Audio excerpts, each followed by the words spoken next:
មែនតែនទៅសិល្បករម្នាក់នៅពេលដែលចាប់ផ្ដើមដំបូងគាត់ប្រឹងអានេះការមើលឃើញរបស់ខ្ញុំទាំងខ្ញុំទាំងគេប្រឹងដើម្បីទទួលភាពជោគជ័យដើម្បីទទួលការគ្រប់គ្រងខ្លាំងប៉ុន្តែអ្វីដែលសំខាន់បំផុត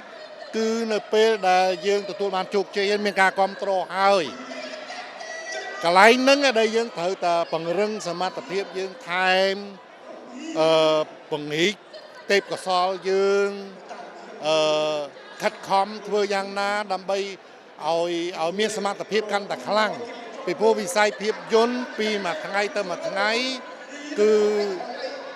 ការសម្ដែងការអីហ្នឹងគឺវាមានការផ្លាស់ប្ដូរដូច្នេះក្នុងនាមយើងដែលជាសិល្បករមួយរូបត្រូវតែមានការផ្លាស់ប្ដូរវិវត្តទៅតាមសម័យកាល